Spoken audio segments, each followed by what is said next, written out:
चला ताई मावशी, आज रेसिपी व्यतिरिक्त थोडं आईबद्दल बोलूया. याचा फुल व्हिडिओ याच माझ्या यूट्यूब चॅनेलवर आहे, नक्की जाऊन बघा.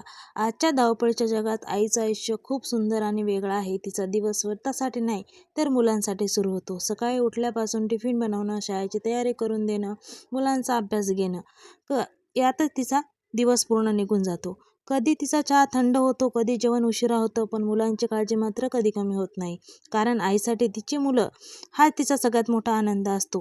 आज मी मुलांना सोप्या पद्धतीचं सँडविच बनवलं आहे. त्यासाठी मी मुलांना सकाळी उठवलं, आलू उकडायला टाकले, उकळलेले आलू असे किसणीने मॅश केले. त्यासाठी आलूचा मसाला आपण रेडी करू.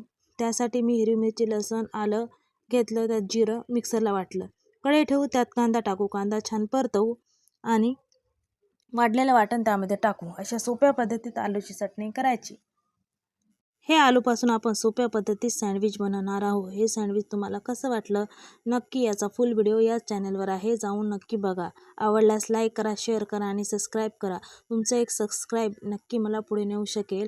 माझ्या डेली ब्लॉग बघण्यासाठी नक्की मला सबस्क्राईब करा. आई सतत मुलांसाठी हे सर्व कष्ट घेत असते, पण ती स्वतःला विसरते ना. असं तुमच्यासोबत होतं का? माझ्यासोबत तर नेहमी होतं. जेव्हा माझा थकवा निघून जातो, तेव्हा माझं मूल शाळेतून हसत आणि काहीतरी चांगलं छान गोष्टी घरी घेऊन येतो ना, तेव्हा मला ते खूप आनंद वाटतं.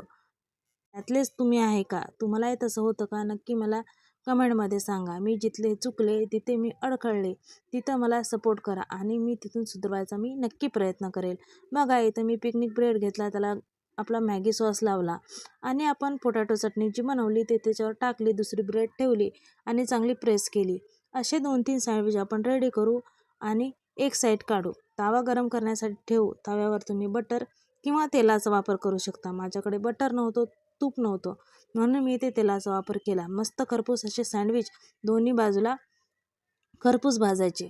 हे नाश्त्यासाठी किंवा मुलांच्या टिफिनसाठी तुम्ही देऊ शकता. सकाळी माझी एवढी घाई असते ना, की दोन्ही वेळ एकत्र होते. आज मला उठायला उशीर झाला.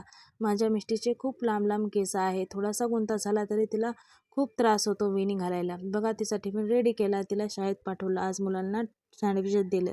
माझी देवपूजा आवरली. आज दुपारी जेवणात भाकरी होती. या धावपळीत आपण केलेले कष्ट एका छोट्याच्या क्षणात विसरतो. जेव्हा आपले मुलं शाळेत कामगिरी करून छान मेडल किंवा सर्टिफिकेट घेऊन येतात आणि त्यांच्या हाताने आपल्या गळ्यात घालतात, तेव्हा तो वेगळाच आनंद असतो. माझ्यासारखा आनंद तुम्हालाही होतो का? नक्की कमेंटमध्ये सांगा.